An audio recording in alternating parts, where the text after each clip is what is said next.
Hello everyone, it's Sonia McDonald here and welcome back to work. It's 2021, it's a new year, and this is a perfect opportunity for you to work with your team and also kind of step back as a team and look at how you're going to perform as a team in 2021.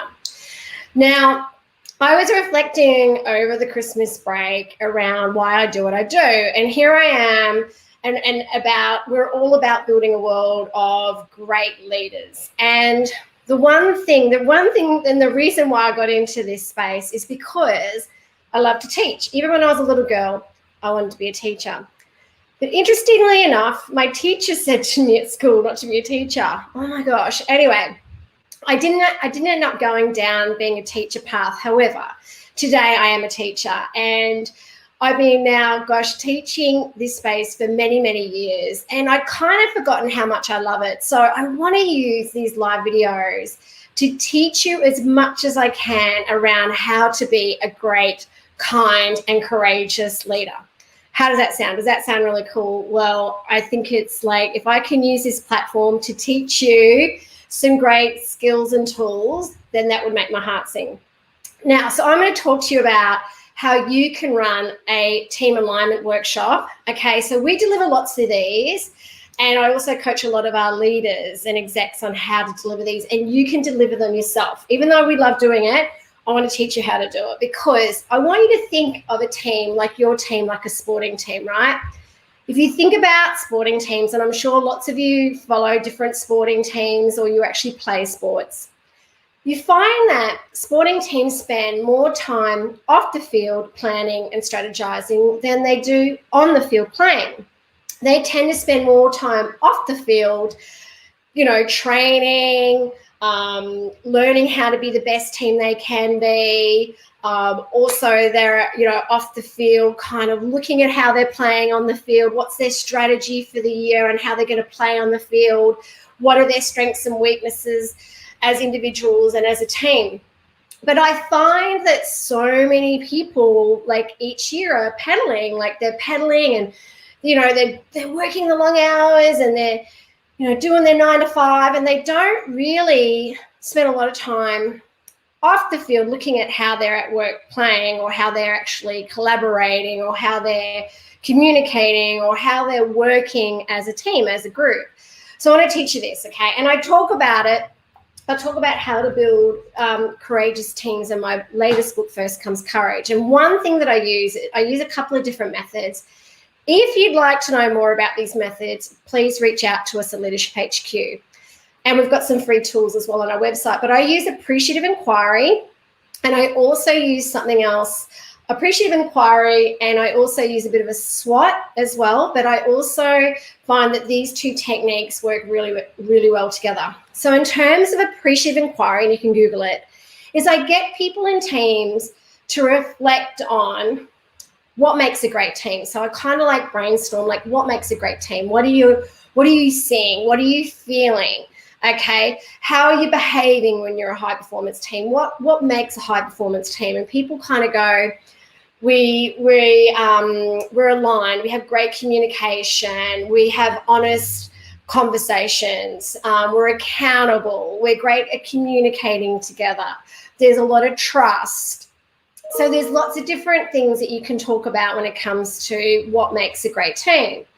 Then I get everybody to think about and reflect about a time when they worked in a great team. It could be the current team, it could be another team that they've worked in, and I get them to kind of, again, share elements of that team. Tell me about that team. Share that story about that team. What was it about that team that made it a great team? And I get people to even sometimes write down or reflect on that time, and then I get people to share it in groups. Like, I go, share it with the person next to you, or share it in a group. So I put the team into groups or into pairs, and I get them sharing the stories. And when you find that they're starting to share the stories and they're getting to kind of reflect on what makes a great team, or why they were part of that great team and how it made them feel, okay, it gets people kind of going, wow, I really want to be part of that. I really want that team again. And even if it's the current team, how can we be even greater? So it's called appreciative inquiry. So Google it. So getting people to reflect and share stories of when they've been where they have been part of that sort of team. Then I get people to come back after they've shared the stories because it creates emotion in them. I go, hey, how would we feel about this team being a great team, being a high performance team? Then I put them through a SWOT and I go, okay, guys, let's look at you as a team. And when I say, hey, guys, I mean everybody. and I say, okay, let's look at this team. Let's do a bit of a SWOT analysis here, okay? Then I get them to think about their strengths as a team, and I brainstorm that. I get a flip chart or a whiteboard, and I go, tell me about your strengths as a team. And they'll go, okay, this is what we're great at. We're great at this, this, this, and this. And I go, okay, and I reflect on all the strengths. Then I go, okay, no team's perfect. Okay, we can always improve. So what I do is I give everybody flip chart. It's very, very cool. Okay, so I give everybody flip chart. And then what I get them to do, Post-it notes. So I give them Post-it notes and I go, with these Post-it notes, I want you to write down on the Post-it notes what you think this team needs to work on. What are the areas of development? What are things that you can improve? I want you to write one thing per Post-it note. It could be systems, it could be emails, it could be communication, all right? So I get them to write them down. I get them to write it down on Post-it notes because you tend to find when you're working with teams, and look, you could actually have an open conversation with your team if you find that you have a really high level of, I think, trust and connection and able to manage conflict within the team, and that people feel safe to actually share it versus this. You don't have to use this, but sometimes I find people kind of step back. They don't really want to say, oh, this is what I think we need to work on. So that's why I give them Post-it notes. Then I get them with their Post-it notes to stick their Post-it notes on a wall, and they post them all over the wall. Then I put the Post-it notes into groups, okay? So I put them into themes, and I get someone from the team to normally help me with that. And I go, okay, we can see a couple of themes here. So I group all the Post-it notes. I go, okay, we've got a theme here around communication. We have a theme here around how we're rewarding and recognizing each other. So depending on the different themes. Then I group the Post-it notes into the theme. Then I get the flip chart paper out. I connect, okay, the themes to one theme per flip chart. I give them the flip chart and I go, who would like to brainstorm some ideas and solutions and actions around this flip chart theme where it could be communication? Then, do you understand where I'm getting at? So I kind of then give everybody, put them into pairs or put them into groups, and I give them a flip chart, and they've got the little Post-it notes connected to each of their flip charts, and then I get them to come up with solutions. Then this is where you can really lead that team alignment or that team growth or change, because they're coming up with the solutions as a team. All right, so they come up with and they brainstorm different ideas and different solutions. When they're finished, I get them to put the flip charts on the table, or they can put them on the floor depending on how many flip charts there are or how many people are in your team. Then I get the other groups to go around again with a whiteboard marker or a pen, and they get to write down ideas they have on other people's flip charts. So again, everyone gets involvement. Then I get everyone to present their flip chart. So depending on how many people you've got working on each theme or each flip chart, I get someone to stand up and explore what they've written in terms of solutions and actions, and then we talk about it as a group. Once we've finished going through all the different solutions and actions, I then say to the leaders of the group, of the team, I'll say, and I see everybody as leaders in the team, I want you to get a pen and I want you to write down next to each solution or action a priority. What's a priority? Who would like to take accountability for it? So they go around and they go, this is a little star, a little asterisk, this is a priority. I'd like to take ownership of it. Then I get them to take kind of commitment and get them to reflect on what is important right now.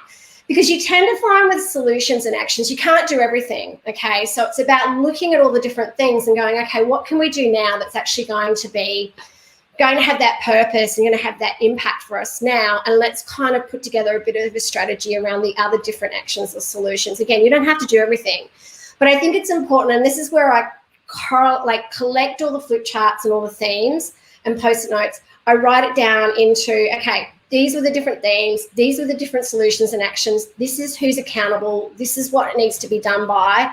I put it into you can put it into Excel or into a report, but it's about doing something with it, okay? I think it's really important that with these sort of workshops that you're accountable and you put them into action. And as a leader of the team, it's important that you kind of inspire and motivate and give people the resources and delegate to people and support them to be able to deliver these things or these actions or solutions so you can become that high performance team that you dreamt about and talked about at the start of the year. I think that's really, really important. It's about what you can put into action as well and giving people the development and solutions and tools to be able to actually deliver this stuff and put it into action. There's lots of other things that I do in our workshops, like set up team charters and things like that, which I'll explore in some other live videos. But this is just such a great way to deliver team alignment sessions at the start of the year. I tend to do them every quarter. Every 6 months is at a minimum, but every quarter is brilliant just to kind of see how you're playing on the field. Google appreciative inquiry and also Google infinity exercise. So that post-it note exercise that I shared with you around let's explore different areas that we could work on and let's group them into themes is called the infinity exercise. Anyway, I hope this really helps you around kickstarting your team alignment sessions. If you want to know more about courage for teams, grab my book, First Comes Courage. You can grab it on my website or you can grab it on Amazon or Booktopia. I think this is the year that, we as leaders, leadership is about others. Leadership is about inspiring others to do more, be more, learn more. I've also written a blog about team alignment and how to build great team alignment on my Leadership HQ site. I just posted that blog yesterday. So if you want some other ideas around how to build great teams, remember that you are your team. You're only as good as your team. And, leadership is about bringing people together and, as I said, inspiring them to do more, be more, and learn more. So if you'd love to know more about what we do at Leadership HQ or how we can help you build great leadership and great leadership for your teams as well, contact us. I hope you've got a lot out of this live on how to deliver a team alignment session. Again, if you want any resources or tools, reach out to us at Leadership HQ, or if there's anything I've spoken about today that you'd love to know more about and you couldn't find it, just reach out to us. We're always here to help you and inspire you to be the best you can be. And remember to always stay kind and always stay courageous and stay safe. Thank you.